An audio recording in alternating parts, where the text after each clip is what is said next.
Hello friends, पिछले lecture में हम लोग कंप्लीट कर चुके हैं प्रागैतिहासिक काल का एक पार्ट पूरा पाषाण काल को। पूरा पाषाण काल को फर्दर हम लोग डिवाइड किए थे 3 पार्ट में, जिसको हम लोग बोलते हैं निम्न पूरा पाषाण काल, मध्य पूरा पाषाण काल और उच्च पूरा पाषाण काल। वो तीनों पार्ट्स को हम लोग पिछले लेक्चर में कंप्लीट कर चुके हैं। हम लोग इतना जानते हैं कि पूरे हिस्ट्री को 3 पार्ट में डिवाइड किए थे, याद हो तो प्रागैतिहासिक काल, उसको इंग्लिश में हम लोग बोलते हैं प्री हिस्ट्री। दूसरा अधैतिहासिक काल, जिसको इंग्लिश में बोलते हैं प्रोटो हिस्ट्री। और फिर होता है ऐतिहासिक काल, मतलब हिस्ट्री। 3 पार्ट में डिवाइड किए थे। फर्स्ट प्री हिस्ट्री को भी फर्दर हम लोग 3 पार्ट में डिवाइड किए थे। एक होता है पैलियोलिथिक, दूसरा होता है मेसोलिथिक, तीसरा होता है नियोलिथिक। जो फर्स्ट वाला पैलियोलिथिक है उसको हिंदी में हम लोग बोलते हैं पूरा पाषाण काल, दूसरे को बोलते हैं मध्य पाषाण काल, तीसरे को बोलते हैं हम लोग नव पाषाण काल। तो हम लोग पूरा पाषाण काल को कंप्लीट कर चुके हैं। अब हम लोग उससे आगे बढ़ रहे हैं, कौन सा, तो मध्य पाषाण काल के अंदर। हम लोग पिछले लेक्चर में समझ चुके हैं अच्छी तरह से कि जो ह्यूमन जो है धीरे धीरे से डेवलप कर रहा है फेज बाय फेज। जैसे पूरा पाषाण काल के अंदर में ह्यूमन इतना सीख चुका है कि हथियार को यूज कैसे करते हैं। और उस समय का जो हथियार है किस तरह का है, तो सिंपल जो पत्थर का ही हथियार है। इसमें भी जो भी हथियार आएंगे वो पत्थर के ही हथियार आएंगे, लेकिन यहाँ से उस समय के हथियार से यहाँ पे जो हथियार आएंगे थोड़ा वेल डेवलप्ड होगा और अच्छा हथियार यहाँ पे यूज आएंगे। इससे भी बेटर इसके बाद जब हम लोग नव पाषाण करेंगे वो सबसे ज़्यादा इंपॉर्टेंट हो जाता है, वहाँ से क्वेश्चंस भी ज़्यादा बनते हैं, तो वो इम्पॉर्टेंट हो जाता है। वहाँ पे यहाँ तक कि पॉलिश करना लोग शुरू कर देता है। देखिएगा पिछले लेक्चर में हम लोग पढ़ चुके हैं कि पूरा पाषाण काल के अंदर में हथियार मोटे तौर पे हुआ करते थे। फर्दर उसको हम लोग अलग अलग पार्ट में डिवाइड भी करे थे। तो आप देखेंगे निम्न पूरा पाषाण काल, मध्य पूरा पाषाण काल और फिर उच्च पूरा पाषाण काल। उच्च पूरा पाषाण काल के अंदर जब आए थे तो हम लोग देखे थे कि हथियार अब छोटे पतले पतले बनाना शुरू कर चुके थे, मतलब सुई के आकार का बनाना शुरू कर चुके थे, लेकिन पेंट वगैरह ये सब चीज़ नहीं करते थे। खैर इसमें भी पेंट नहीं करते, लेकिन इसमें उससे भी मॉडर्न बनाने का प्रयास लोग करा है। तो ये सारी बात है। अब समझिएगा यहाँ पे जो हम लोग बात करेंगे मध्य पाषाण काल के, तो इससे रिलेटेड जो ऑब्जेक्टिव क्वेश्चंस बनते हैं उसको हम लोग देख लेंगे और उसी पॉइंट ऑफ व्यू से हम लोग बात ही करेंगे। तो चलिए आज का लेक्चर शुरू करते हैं।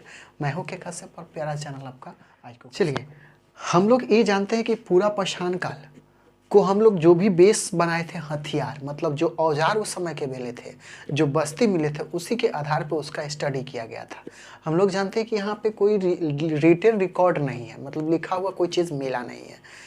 लिखा हुआ चीज़ मिलता है प्रोटो हिस्ट्री से, और वहाँ पे भी पढ़ा नहीं जा सकता है। जैसे इंडस वैली सिविलाइजेशन, वहाँ पे हम लोग बात करते तो वहाँ पे जो भी डॉक्यूमेंट्स मिले अभी तक पढ़ा नहीं जा चुका है। उसके बाद आता है वैदिक पीरियड, है ना, वैदिक साहित्य, जिसको उसमें कुछ बातें पढ़ी जा चुकी है लेकिन उसको भी प्रोटो हिस्ट्री के अंदर रखे जाते हैं। तो यहाँ पे जो मध्य पाषाण काल को स्टडी करते हैं हम लोग, यहाँ के औजार मतलब जो उपकरण मिले हैं उसी के आधार पर इसका स्टडी हम लोग करते हैं।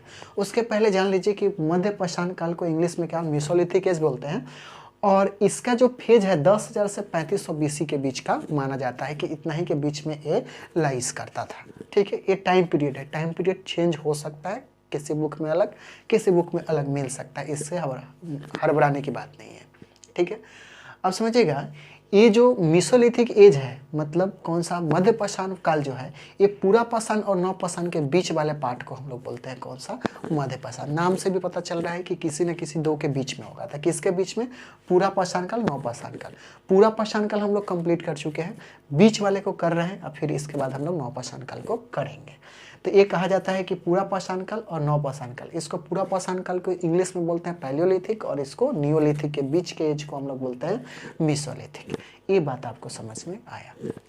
इस समय के जो औजार हैं, उपकरण हैं, वो अत्यंत छोटे हैं, बहुत छोटे छोटे अब बनाए जा चुके हैं। पिछले में हम लोग पढ़े उसमें भी छोटा, लेकिन उतना छोटा नहीं, उतना वेल डेवलप नहीं था। लेकिन यहाँ पे बहुत छोटे हथियार यहाँ पे मिलना शुरू हो जाते हैं। बहुत छोटे होते हैं, इसलिए इसको हम लोग लघु उपकरण बोलते हैं। इंग्लिश में इसको बोलते हैं माइक्रोलिथिक। याद रखिएगा, इंग्लिश में यहाँ पे लिखे हैं, माइक्रो मतलब होता है बहुत छोटा, लिथिक मतलब होता है छोटा पत्थर। तो ये जो हथियार है किस माइक्रोलिथिक की बात कर रहे हैं, तो बहुत छोटा हथियार किस चीज़ का है, तो पत्थर का है। इसलिए इस फेज को, इस एज को, मध्य पाषाण को हम लोग माइक्रोलिथिक एज भी बोलते हैं। मतलब मध्य पाषाण काल या फिर युग को हम लोग माइक्रोलिथिक एज भी बोलते हैं, लघु उपकरण युग भी बोलते हैं, इतना आपको याद रखना है। मतलब सिंपल सी बात है, यहाँ पे जो उपकरण मिले हैं ये बहुत छोटे छोटे उपकरण मिलना शुरू हो चुके हैं, इसलिए इसको मध्य पाषाण संस्कृति भी बोलते हैं। क्यों? क्योंकि यहाँ पे छोटा छोटा उपकरण मिलना शुरू हो चुका है, और इसको लघु उपकरण संस्कृति भी बोलते हैं, क्योंकि यहाँ पे छोटा छोटा उपकरण मिलना शुरू हो चुका है। तो याद रखिएगा, इसको भी हम लोग मध्य पाषाण को ही लघु उपकरण संस्कृति या फिर काल बोलते हैं, या इंग्लिश में इसको बोलते हैं माइक्रोलिथिक एज। ये आपको याद रखना है। अब एक और बात याद रखिएगा, एक नाम याद रखना है आपको, ये है आर्कियोलॉजिस्ट हैं, ये कार्लाइल, ठीक है ना, ये नाम याद रखना है कार्लाइल। अगर मध्य पाषाण काल का कोई भी औजार कोई ढूंढने वाला प्रथम कोई व्यक्ति है तो वो है कार्लाइल, ठीक है ना। यहाँ पे लिखे है सर्वप्रथम लघु पाषाण उपकरण का खोज जो किया था, कौन किया था? तो कार्लाइल ने किया था। कब किया था? तो 1867 में किया था। ये आपको याद रखना है, 1867 के अंदर में इन्होंने खोजा था। क्या नाम है? कार्लाइल। किस काल का? तो लघु पाषाण काल। लघु पाषाण काल मतलब मध्य पाषाण काल। लघु पाषाण काल आपको समझ में आ रहा है, इसी काल को हम लोग यहाँ पे नाम दे रहे हैं, ठीक है। इतना याद रखिएगा। लघु पाषाण उपकरण का खोज जो किया था, कौन सा? कार्लाइल ने किया था। कब किया था? 1867 में किया था। और किस रेंज में? तो विध्यायन क्षेत्र वाले रेंज में एक खोज हुआ था। इस जगह पे इन्होंने ढूंढा था। तो जगह भी आपको याद रखना है, नाम याद रखना है, जगह भी याद रखना है। अच्छा, पहले बारे में हम लोग जब बात किए थे, किस वाले में? यहाँ पूरा पाषाण काल के अंदर में, वहाँ पे जो लोग थे किस चीज़ पे डिपेंड थे? तो सिर्फ हंटिंग पर डिपेंड थे, मतलब शिकार करते थे और फूड को गैदर करते थे। यहाँ पे मेसोलिथिक एज में थोड़ा सा डेवलप हो चुके हैं। यहाँ पे जो मुख्य इन लोग का पेशा है, शिकार तो है ही, अभी तक यहाँ शिकार छोड़े नहीं है, ठीक है ना। आज के डेट में भी देखिए तो शिकार नहीं छोड़ा, तो खैर उस समय कैसे छोड़ सकता था। तो ये शिकार तो है ही। यहाँ पे लोग अब थोड़ा सा मछली को भी पकड़ना शुरू कर चुका है, ठीक है ना। पहले जो था जंगली जानवर से मार करके खाता था, यहाँ पे अब क्या होता है? मछली को मारना शुरू करता है, फिशरीज भी शुरू कर देता है।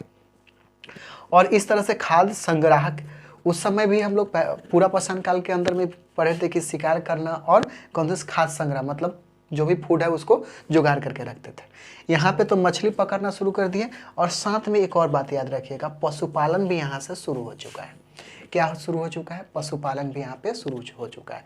तो मुख्य पेशा देखिए, पशुपालन ऐसा नहीं कि कोई रोजगार के तौर पे यहाँ पे हुआ है, नहीं, ऐसा यहाँ पे है कि कुछ ऐसे वफादार, जो कह सकते हैं उस समय तो शुरू में कुत्ता ही था, डॉग था, जो कि इन्होंने पालना शुरू करा था। इसका एविडेंस भी मिला है। तो याद रखिएगा कि इससे कुछ एविडेंस मिले हैं कि जानवर पालने का, इसलिए हम लोग कहते हैं कि इस फेज में ये लोग जानवर को भी पालना शुरू कर चुका है। लेकिन व्यवसाय के तौर पे नहीं, ऐसा नहीं कि इसको मार के खाते थे, ऐसा नहीं, ऐसे ही नॉर्मल टाइप से ये पशुपालन शुरू कर चुके थे। तो याद रखिएगा, पशुपालन भी शुरू जो किए थे मध्य पाषाण काल के अंदर में शुरू किया था। ये आपको याद रखना है। क्या हुआ? पहले ए, और ये तो पहले था, इसमें क्या हो? मछली पकड़ना और साथ में पशुपालन, ये इंपॉर्टेंट आपको हो जाता है याद करने के लिए, ठीक है। ये आपको याद रखना है। पशुपालन का शुरुआत हो चुका था, ठीक है। और याद रखिएगा, इसका जो निशान मिला है, मतलब कुछ एविडेंसेस मिले हैं, किस जगह से? तो मध्य प्रदेश से और राजस्थान से इसका एविडेंसेस मिले हैं।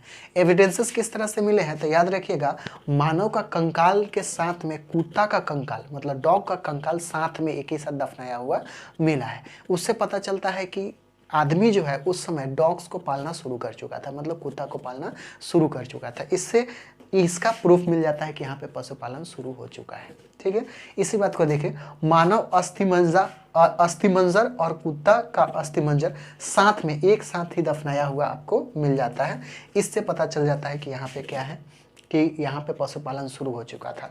और इसलिए आपसे पूछा जाए कि प्राचीनतम सहचर, मतलब फ्रेंड, सबसे वफादार कौन सा जानवर पाला हुआ था, या फिर ऐसे पूछ दिया जाए कि मानव सबसे पहले कौन सा जानवर पालना शुरू किया था, तो कहा जाता है कि कुत्ता ही है जिसको सबसे पहले पाला गया था।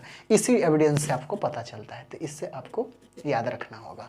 इतना बात आई होप समझ में आया। इससे आगे अब हम लोग फिर चलिए कुछ बातें और भी है जिसको आप याद कर सकते हैं। इसमें क्या हुआ है, उपकरण तो हम लोग जानते हैं कि पत्थर का ही मिला, लेकिन डिफरेंट टाइप के पत्थर का यूज करना शुरू कर चुका है।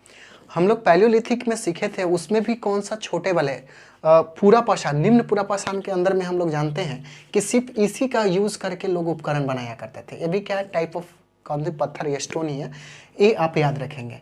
जस्ट उसके बाद हम लोग जाते हैं मीसोपैलियोलिथिक एज के अंदर में, तो ये सारी चीज़ें यूज करना शुरू कर देते हैं। ये सारी चीज़ जब जाते हैं तो आपको पैलियोलिथिक एज के अंदर भी ये आपको यूज करने के लिए मिलता है, मतलब इसको यूज करके ये औजार बनाना शुरू कर चुके हैं। लेकिन जब ये मीसोलिथिक एज के अंदर में आते हैं तो कच्चे पदार्थ से भी अब क्या करते हैं, ये उपकरण बनाना शुरू कर चुके हैं। और साथ में सिरनौली, ये भी एक पत्थर का प्रकार है, इससे भी क्या करते हैं, ये उपकरण बनाना शुरू कर चुके हैं। ठीक है ना। तो याद रखिएगा ये ऐसे पदार्थ है और ऐसे कह सके स्टोन है, पत्थर है, जिससे ये उपकरण बनाया करते थे मीसोलिथिक एज के अंदर में। ठीक है ना। आप देखे होंगे, पिछला लेक्चर देखेंगे तो आपको समझ में कैसा कैसा डेवलप इसमें हुआ है। ठीक है। अब देखिएगा, पिछले लेक्चर में हम लोग सीख चुके हैं कि अभी तक आग का खोज नहीं हुआ था। यहाँ पे क्या हो चुका, आग का जो है आविष्कार हो चुका है, मतलब मीसोलिथिक एज के अंदर, मध्यपाषाण काल के अंदर ही आग का खोज हो चुका है। ठीक है। साथ में ये भी याद रख लीजिए, कुत्ता जो था सबसे प्रथम सहचर था, सबसे प्रथम पालने वाला पशु था, वो कौन था, तो कुत्ता ही था। ये आपको याद रखना है, इतना ही बात इसमें आपसे बनता है। अब देखिएगा, अभी तक जो हम लोग बात करें, अभी तक ह्यूमन को सेटल्ड नहीं किया, मतलब कहीं ऐसा नहीं कि एक जगह बसना शुरू कर दिया। हम लोग जानते हैं कि ह्यूमन मतलब मनुष्य कब एक जगह बसना शुरू करेंगे, जब उनके लिए भोजन एक जगह मिल जाए। अभी क्या है, ये सब फेज जो चल रहा है मेसोलिथिक तक, यहाँ तक एक जगह सेटल नहीं है, क्योंकि एक खाना के लिए, पानी के लिए अलग अलग भटकते हैं, तो अलग अलग इनका वास भी होता है। लेकिन जब कृषि शुरू होता है तो ये एक जगह सेटल हो जाते हैं, एक जगह बसने लगते हैं। इसके जस्ट बाद हम लोग बात करेंगे नियोलिथिक एज, मतलब नवपाषाण काल के अंदर। तो वहाँ पे ये सब के साथ साथ एक नया चीज होता है, कृषि। तो कृषि होता है तो सभी लोग एक जगह बसना शुरू कर देते हैं। तो अब हम लोग इसके बाद लेक्चर में हम लोग बात कर लेंगे कि कैसे लोग सेटल होता है और किस तरह से आश्रय मतलब घर बस्ती बसाना शुरू करते हैं। तो वो होता है कौन सा, नवपाषाण काल के अंदर में। इसमें इंपॉर्टेंट है यही सब चीज़। आगे पहिया का भी खोज आगे वाला में हुआ है, इसमें अभी तक पहिया का खोज नहीं हुआ है, वो होता है नवपाषाण काल के अंदर में। तो आई होप इतना बात आपको समझ में आया। जब नवपाषाण काल करेंगे तो आपको समझ में आएगा कि क्या क्या चीज़ खोज हो चुका है वहाँ पे। तो चलिए इसमें इतना ही, फिर मिलते हैं नेक्स्ट वीडियो में। जब तक एंजॉय करें और पढ़ाई करें।